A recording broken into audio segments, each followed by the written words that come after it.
अदरक से आपका कितने महीने का खर्चा निकल जाता था? लगभग निकल जाता था साल 6 महीने। 10 साल से इसमें कीड़ी लगनी शुरू हुई, जब से हमने अदरक ही खत्म कर दिया, लगाया नहीं। तो पहले तो गाड़ी घोड़े थे नहीं, तो हमारे दादाजी हमारे चावल लेके नरेंद्र जाते थे घोड़े पे। कल तक हमारे चावल गए बिकने के लिए। नमस्कार, मेरा नाम राजेश पांडे है और आज मैं पहुंचा हूं कोल गांव में। और कोल गांव से भी लगभग 1 किलोमीटर आगे पानी के स्रोत पर ये पानी 12 महीने 24 घंटे चलता है। पूरा गांव इस पानी पर निर्भर करता है। मेरे साथ हैं श्री श्याम किशोर बिजलवाण जी। पूरे गांव के बारे में आपके पास महीन जानकारी है, क्योंकि आपका बचपन यहाँ बीता है और आपका जीवन यहाँ बीत रहा है। और साथ में है मनोज रावत जी। मनोज रावत जी भी यहीं रहते हैं। जो स्रोत है, जिस स्रोत की हम बात कर रहे हैं, जिस स्रोत पे हम बैठे हुए हैं, ये लगभग कितने साल पुराना स्रोत है? ये तो लगभग, इसको तो हमें भी पता नहीं, तो हमारे बुजुर्ग भी सब चले गए, हमसे पहले के भी बहुत चले गए। ये तो बहुत पुराना स्रोत है और इसी से सिंचित भी और पीने का पानी इसी स्रोत से हमारा चलता है। मनोज जी, क्या कभी ऐसा हुआ कि ये स्रोत कभी बंद हुआ हो, पानी की दिक्कत हुई हो, ऐसा कभी कुछ? नहीं, ऐसा तो नहीं हुआ सर। यहाँ तो बहुत शुरू से ही स्रोत है। तो आज जब से हम बच्चे थे तब से ऐसे ही देख रहे हैं इसको।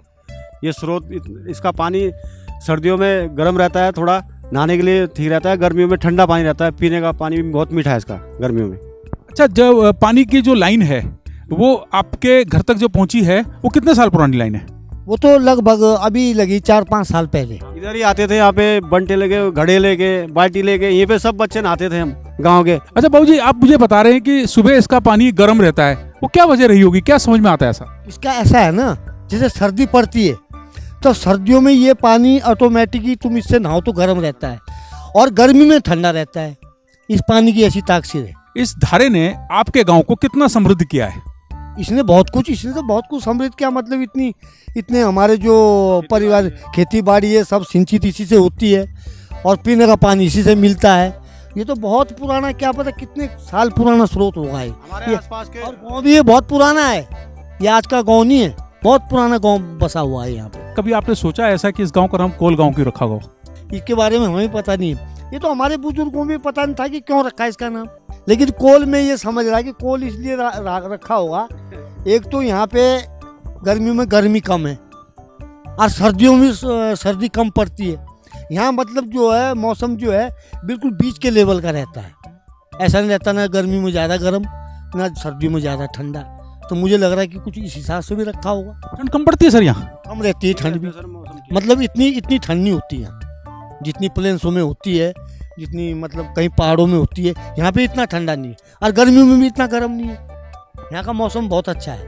अभी आप बता रहे थे कि इस गांव का जो पानी है वो कुछ खास है। क्या खास है? खास इस पानी में इतना खास है कि एक तो इससे मतलब भूख बहुत ज़्यादा लगती है, खाना जल्दी हजम होता है, और पानी के अंदर मीठापन है। जो जैसा पानी नीचे हम देखते हैं, ये नहरों में खारा पानी, वो पानी नहीं है। और आप भी पी के देखना इस पानी को कि कैसा लगता है। अधिकतर लोग जो बाहर से आते हैं इस पानी को बहुत पसंद करते हैं, वो लोग, कि यहाँ का पानी बहुत अच्छा है। आपका गांव बहुत सुंदर है। जब आप एक सुंदर गांव में रहते हैं, लोग आते हैं, जब तारीफ करते हैं आपके गांव की, तो कैसा महसूस करते हैं आप? हमें बहुत अच्छा महसूस लगता है। वो लोग जब तारीफ करते हैं तो हमें बहुत अच्छा महसूस होता है कि वाकई हमारा गांव इस लायक है, और हम इस चीज़ को समझते भी हैं।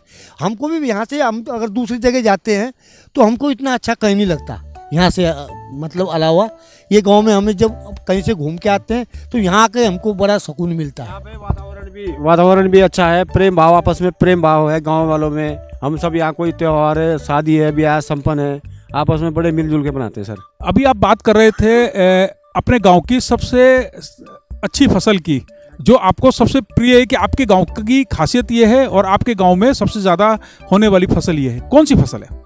हमारे गांव में तो लगभग सभी होती है अच्छी फसलें। चावल भी यहाँ का बड़ा टेस्टी है, चावल होता है। गेहूँ भी टेस्टी है, गेहूँ भी अच्छा होता है। और सबसे टेस्टी जो है हमारे यहाँ का, यहाँ आलू माना गया, और आलू की फसल होती भी बड़ी अच्छी है। कितना आलू हो जाता होगा इस गांव में सर? इस गांव में लगभग सबका जो हो जाता होगा कम से कम 15-20 क्विंटल के लगभग आलू हो जाता है। आप तो उगाते हैं आलू, कितना आलू आपके पास हो जाता है? मेरा अपना मान के चलो कि 2-2.5 कुंटल तो मेरा हो जाता है। लेकिन हमारा ऐसा है कि वो बेचते तो हम है नहीं। रिश्तेदारी बहुत लंबी चौड़ी है, कोई लड़कियों को दे दिया, कुछ भाई इधर उधर रहते हैं उनको दे दिया, कुछ वैसे रिश्तेदार हो गए उनको दे दिया, तो बांटने में हम लोगों का ऐसे चला जाता है।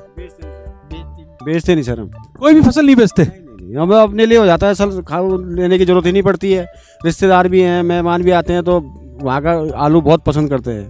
प्याज भी मांग करते हैं ना आलू की, जैसे हमारी लड़कियां होगी या हमारे कोई बाहर के हैं तो इस आलू की वो मांग करते हैं कि भाई हमको ये आलू दो, तो हमको जो है देना पड़ता है। लोग आते हैं लेने आते हैं लोग, पर हम बेचते नहीं हैं। आसपास के गांव वाले आते हैं बहुत लेने के लिए, पर ये है कि हम अपने साल भर के लिए रखते हैं खाने के लिए।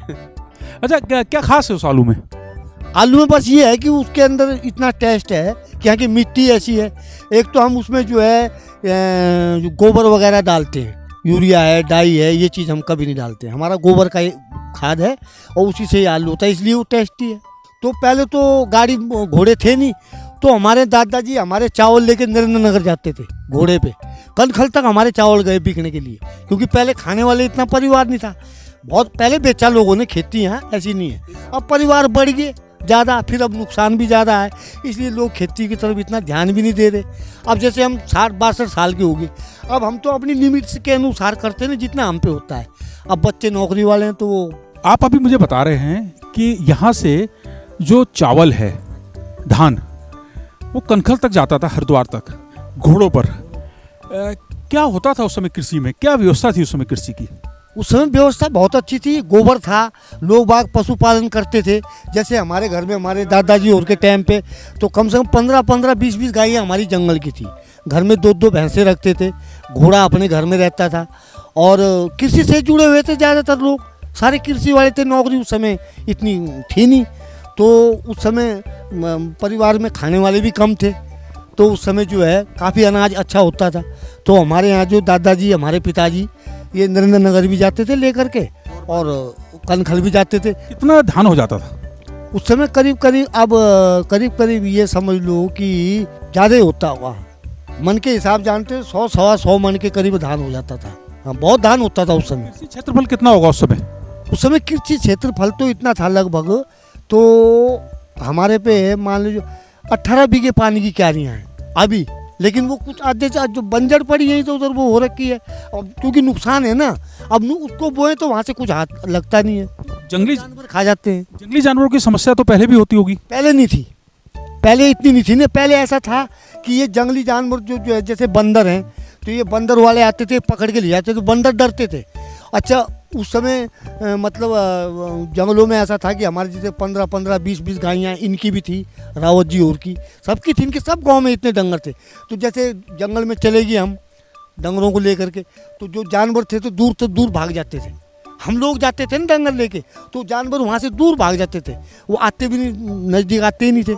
तो लोग खेतों में रहते थे। पहले की मेहनत भी बहुत अच्छी थी। हम लोग ये देखो कि अपने समय में हमने ओड़े जानते हैं आप? ओड़े डाल करके हम रात को खेतों में रहे, जैसे मचान सी टाइप का बनाया, उसी में 4 पाई लगाई और रात को अपने खेतों में सो गए। सुबह आते थे 5-6 बजे घर। जैसा आप मुझे बता रहे हैं कि पूरी व्यवस्था कृषि पर थी और लोग कृषि के प्रति बड़े संजीदा थे। बहुत ज़्यादा सारी कृषि पे ही थी, और व्यवसाय क्या था लोगों के पास? कुछ भी नहीं था। ये कितने साल पहले की आप बात बता रहे हैं मुझे? ये लगभग बता रहा मैं आपको, कम से कम 45-50 साल पहले की बात है। आलू कितना होता था बाबू उस समय? उस समय आलू बहुत ज़्यादा होता था, उस समय बहुत ज़्यादा आलू होता था। जितना कि मैं आपको बता रहा, पूरे गांव में कम से कम ये समझ लो तुम 30 या 35 कुंटल के लगभग आलू होता था। और ये सब बेचने कहाँ जाते थे बाबू जी? मंडी कहाँ थी? मंडी हमारी एक तो ऋषिकेश थी और एक देहरादून। यहाँ की मंडी तो ऋषिकेश ही थी अधिकतर। ना थन्नों की मंडी पुरानी, उधर नहीं जाते थे, उधर हमें उल्टा पड़ता था। हम ज़्यादातर ऋषिकेश ही जाते थे। खेती भी हमारे यहाँ बहुत हुई पहले, लेकिन अब अदरक खराब लग गया उन्हें। हम गए खुद मंडी लेके, देहरादून लेके गए हम मंडी अदरक। तो उस समय की फसल इतनी अच्छी होती थी, जिस समय आदमी के पास पैसा नहीं रहता था, तो उस समय ऐसा होता था कि हम ये इसका जो भगड़ निकालते थे पुराना वाला, वो निकलता था भादवे के महीने उसे निकाल करके और धूल धाल करके हम उसको मंडी ले आते थे उस समय। तो उस समय हमारा पूरा खर्चा निकल जाता था। अदरक से आपका कितने महीने का खर्चा निकल जाता था? लगभग निकल जाता था साल 6 महीने का।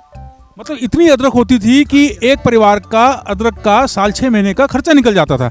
अच्छा, भगत बता रहे हैं मतलब उखाड़ते थे? नहीं, वो जो ऐसा है तो इसमें होता था ना ऐसा कि जैसे हमने पुराना वाला निकाल दिया और नया उसी में छोड़ दिया, तो नया फिर उसमें फैल जाता था। पुराना तो वहाँ से निकाल दिया बगल से, उसकी जड़ से ऐसे करके, उसको बोलते हैं भगड़, ऐसे निकालते थे, और नया उसमें छोड़ दिया तो नया फिर उसमें फैल जाता था, फिर वो उतना ही हो जाता था। ऐसे करके निकालते थे उसको। बाबूजी उस समय तो बड़ी समृद्धता थी, मतलब उस समय ठीक था। ठीक था, और हम पे हिम्मत भी थी, जोश भी था करने का। अदरक हो रही है क्या अब? अदरक नहीं है, अदरक तो खत्म ही हो गया अब। कितने साल से ये हो गया कम से कम 8-10 साल से। 10 साल से इसमें कीड़ी लगनी शुरू हुई, जब से हमने अदरक ही खत्म कर दिया, लगाया नहीं। एक साल में 1 कुंटल बीज लाया मोल, वो लगाया, वो कुंटल के बजाय 1 मन भी नहीं निकला, खराब हो गया था सारा। इस वजह से अदरक की खेती हमने बंद कर दी ये। और फिर सुअर हो गए बहुत ज़्यादा,